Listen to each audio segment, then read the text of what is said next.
noted when this was in for its last service, there's an oil leak from the gearbox. Previous to that, we noted it was missing the gasket between the gearbox casing and the gearbox cover. So we're taking the gearbox out, stripping it down, having a look inside. We've got a set of bearings and some gears set aside should it need it. Don't really know what we're going to find, and we'll get it apart and have a look shortly.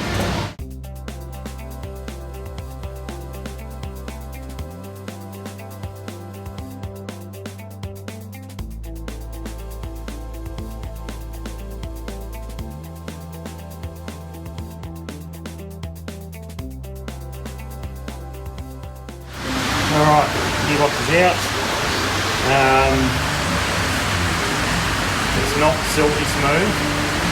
I can certainly feel a slight rumble in the bearing now that there's nothing attached to it. That seal that's in the back of this is like one of the first generation oil seals for these 5-speed gearboxes, which I haven't seen in a long time. So it may well be that this gearbox is out of something else, because I just would not expect to see that version of seal on a later model gearbox, unless somebody had some old stock or something like that and that's all they used. It just sort of doesn't quite gel with what I see on the other model bikes, that's all.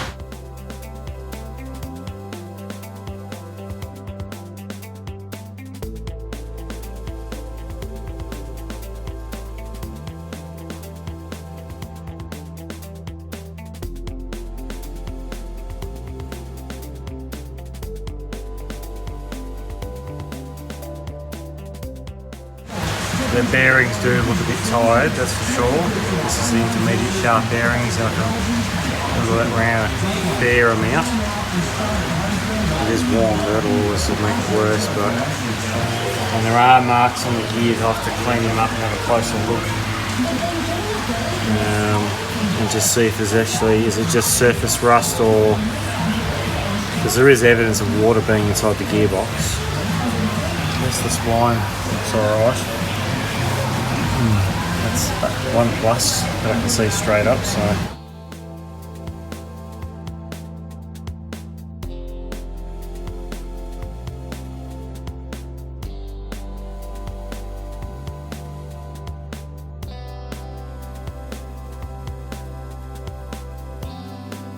There's a lot of corrosion pitting, like I said, probably water that's got into this gearbox at some time or another.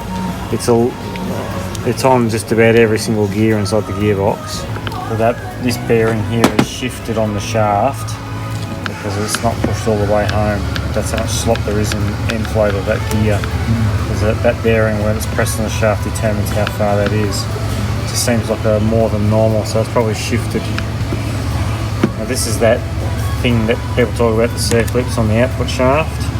It's to prevent this bearing from moving down the shaft from the helical driving gear, because it's cut on an angle there, that there is a thrusting motion on that bearing and it pushes it forward on the shaft.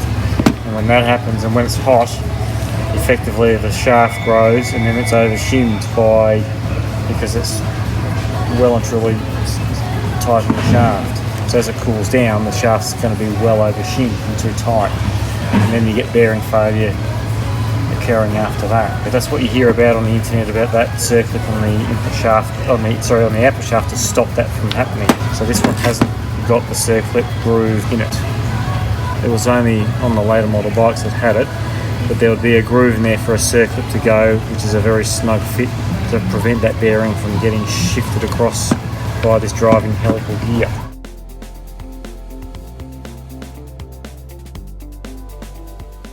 There's a nice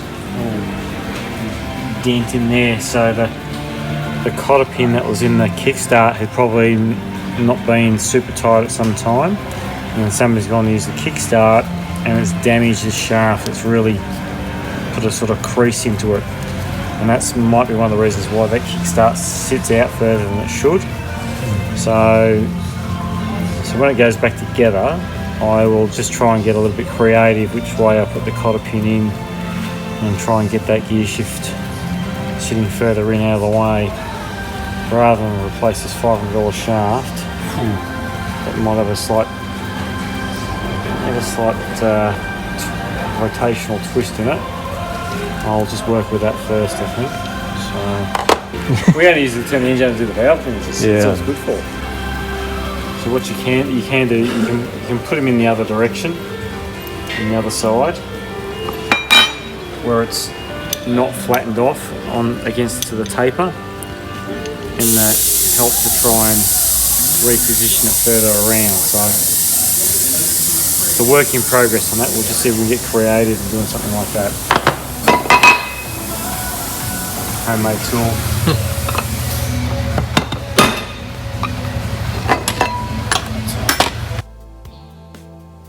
That is pitting marks in the running surface of the gears. Right along there. I would say that's like corrosion from rust, that one there. See that little black spot is just literally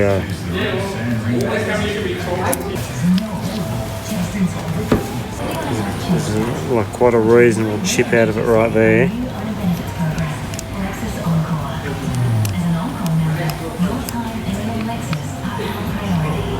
And that looks like that surface corrosion. Not necessarily wear from the gears, but just rust and water that's got in there. It's sat around for however long. This is pitting from rust and corrosion, not necessarily wear, because it's not all the way around. It's just happens to where the gears have stopped in the gearbox and where water has accumulated and sat around. The teeth, these straight cut gears are incredibly tough. At worst, this kind of stuff on a straight cut gear, it'll make a bit of noise, usually. This gear though, because it's like a sliding gear, as in the teeth are effectively sliding, not just a straight cut. When you get marks in these, those marks can shift across to the next gear if it's undamaged. It can damage the next gear. I know, jury's still out yet. I'll still have a closer look at these gears and just try and make a judgment on it. Depends on how much you want to spend and how much noise you want to put up with and how long you're going to keep it for or how much you're going to ride it. We see it pretty much, this rust corrosion pitting like right across pretty much all the gears. It's not all the way around, so it's just where it's been parked up. Like there's a nice reasonable chip, well not chip but corrosion in this first gear. You can start to see it break through the case hardening from where it was, from the actual gears themselves. It's not the easiest thing to spot, but that line, not this one, but there's another line that's almost sort of goldy, with a goldy tinge, and that's broken through the case hardening. Early stages of coming through, so that could be, I mean these are, well they're meant to be 17.5 degree cut gears.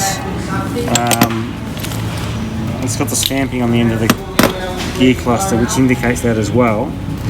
This is where I'll compile a report and speak to the customer and find out what they want to do and find out what their intentions are with their motorcycle and how much they want to ride it and things like that. But at this stage, if it's going to get used a lot,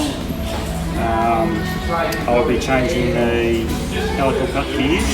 I'll be changing this one as well because I can start to see ever so faintly coming through the case hardening and that as well. This gear we want to change anyway because we're on a different ratio.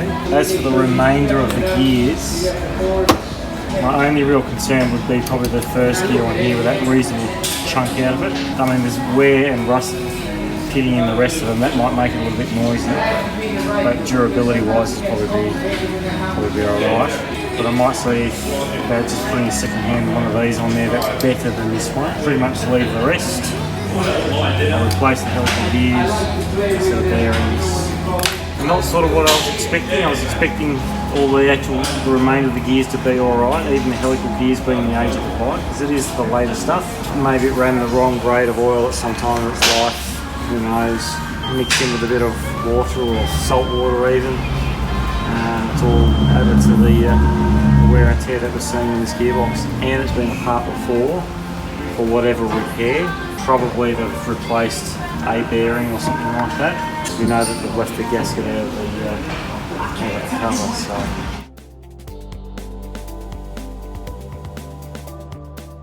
So you got rust formation on where the gears were parked. Whenever it was sitting around, the gears were sitting in there, and there's just surface rust on any exposed bits inside of the gearbox. There's a bit of a burnt smell to the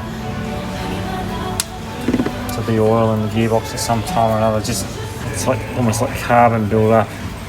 It's just got a burnt flavour to it. See how it's black in that groove? Well, that's normally the same colour as the brass bushing itself. They don't normally come out like that, so they normally come out just the same colour, but that's like the oil's just cooked in there at some time or another. Okay, this is the shifting cam assembly from your gearbox. That's just a nylon roller, the factory roller that comes. That's how they come with. That'll be replaced with a ball bearing type roller just for a nicer shift quality. I'll strip all this down. We'll replace the indent spring that commonly breaks, and I also do a slight modification to one of these parts in here to extend the life of those problem springs. And that's a bit of a trade secret, so I'm not going to tell you what I do. So this is that spring that you hear people talk about that breaks. It's like a $2 spring, breaks, and then you're stuck in whatever gear you're last in. Can't see anything wrong with this one. There's no cracks forming in it, but it doesn't matter. It'll just be getting a new one. So every time these gearboxes come apart for whatever reason, we'd always just put a new one of these in and just be done with it. For the sake of $2.50, you just do it. These are the oil feeder plates. Even these are got lots of signs of surface rust and rust forming on them from at one time or another in their life, and rust pitting corrosion in there as well. It's quite extensive on this one. It's actually you can really quite feel that quite badly in this one, to the point where I'll probably just replace this. It is a bit knocked around, that one. This one's not as bad, just a good clean up with this one.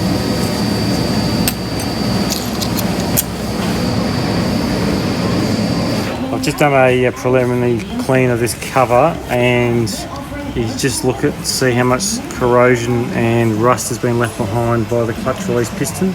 And inside that little oil groove, there's just a build up of corrosion in there as well. And it's already had one preliminary clean. I'm probably going to put a little hone down there and just take out that whole surface, because I've already scrubbed it with a wire brush on the sides and hasn't really made a dent in there, and I'm trying to get rid of it yet. Don't normally see this, so at some time or another this clutch boot has probably failed. It's been missed, it's been ridden.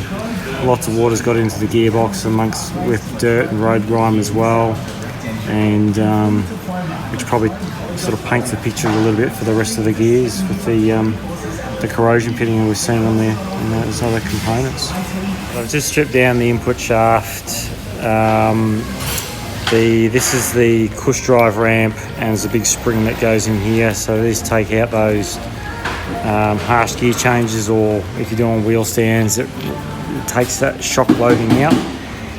But this is heavily worn and heavily rusted, where it's probably one of the worst ones I've ever seen in terms of rust forming on that surface.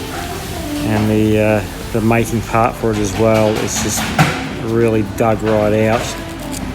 So more expense. Sorry, was that you crying? Yes. Sorry.